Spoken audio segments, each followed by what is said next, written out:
Welcome aboard the Culture Sailor. My name is Vince. Let's see what we find out there today. What's going on, everybody? Hope you're all doing well. Before we get into the review, I do want to say this channel is not going to become exclusively a Percy Jackson review channel. I'm trying to work on some other things right now to try and change the style, the quality of the videos, improve them. So I apologize for the lack of content as of late. That being said, the review for Percy Jackson, Episode 5, We Take a Zebra to Las Vegas. Not going to be a very long review, because honestly, not much happened in the episode. It was, for the most, it seemed like it could have been half as long as it was.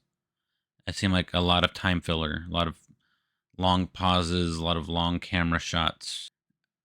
Basic synopsis of the episode. And there are two major plot points, I feel, in the episode that differ vastly from the book, that I'm not a fan of one, and we'll have to see how the other one goes. The other one hasn't played out yet. So, episode starts off, Percy, Annabeth, Grover in the back of the... actually starts off with a dream Percy's having of some mysterious man talking to whoever the lightning thief is, whoever actually stole the bolt. Then Percy wakes up. He's in the back of a tractor trailer with Annabeth and Grover and a bunch of wild animals going to like a zoo or a circus exhibit, maybe some Vegas show, you know. And Grover had been talking to the animals, and the animals had a plan to escape. They just needed Grover to open the hatch, and they were begging for escape because they were going to be mistreated. So they get to Vegas. They let out the animals to cause a distraction, so they can go find the Lotus Hotel and go find Hermes in order to catch a ride to Los Angeles.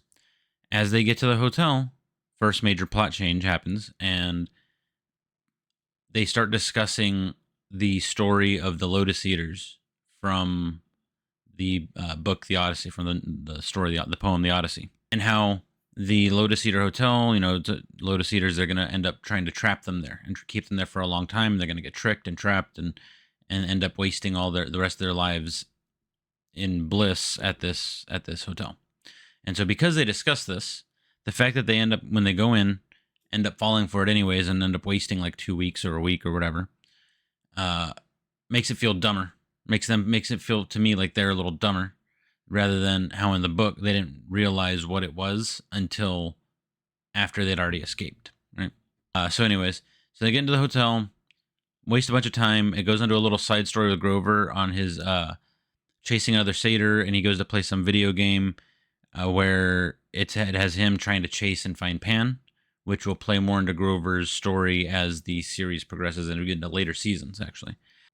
So Annabeth and Percy are discussing with Hermes, trying to ask him to get to Los Angeles, and he refuses to help. He said he'd seen too many heroes die after he helped them, so he refused to help anymore. And just when all hope seems lost, and he leaves, Annabeth tells Percy, "Hey, I stole his keys. Let's get Grover. Let's get out of here." They go find Grover. They go to the car, or they go find Hermes' car, which happens to be a taxi. You know, got a traveler's, haha.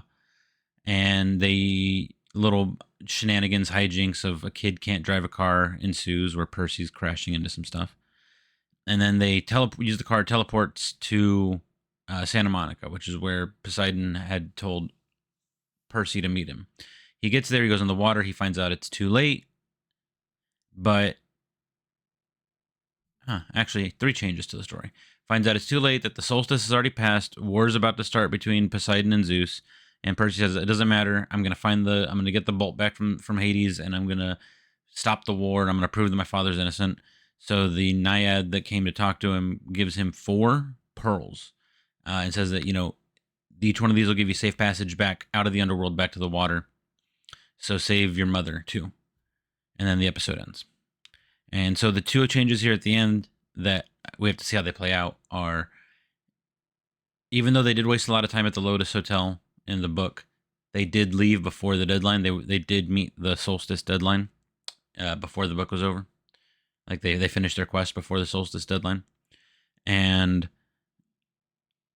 they are only given 3 pearls in the books. And Grover has to end up staying behind when they rescue Sally. So I want to see how those two changes play out before I make a judgment on them. But my thoughts on the episode. Again, I think it was a time waster. I think they wasted a lot of time in the hotel, and they wasted a lot of time with these long conversations and these slow conversations where lots of pauses between lines, and just slowed it down a lot to fill time. I feel like I personally felt going into the episode that by the end of the episode they would already be in the underworld, and so I think that with only 2 episodes left, they still have quite a bit of ground to cover to finish, and so they can't be wasting any more time. So we'll see how these next 2 episodes go. Yeah, that's my thoughts on Percy Jackson, episode 5. Before I end this video, I do want to say that I had tried to do an Echo review. I tried really hard, guys. I probably 50 takes, and I just can't get the review going. I've tried today a few times. I just can't get the review going. Every time I can feel it. It feels like a robot is talking to you guys instead of a person, because the show was just so boring, so pointless. I can't even be enthused to shit on it. Like, it's not even bad enough to crap all over. I mean, I guess if I did like a watch along, I could crap on it, but even then, it's like the show was 3.5 hours of total watch time. But once you skip the credits, the recaps, the intros, ending credits, and recaps, it's more like 2 hours 45, 3 hours max. And that felt like 10 hours. It was so miserably slow and boring. So that's my review for Echo. Miserable, slow, boring. No one will remember it in a month. Don't waste your time.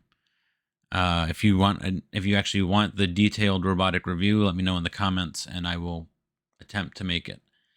Other than that, I hope you guys are doing great, and I will talk to you guys next time. Thanks for stopping by. If you like this video, make sure to like, share, and subscribe, and follow me on the X at CultureSailor1. I'll see you next time, and as always, fair winds and following seas.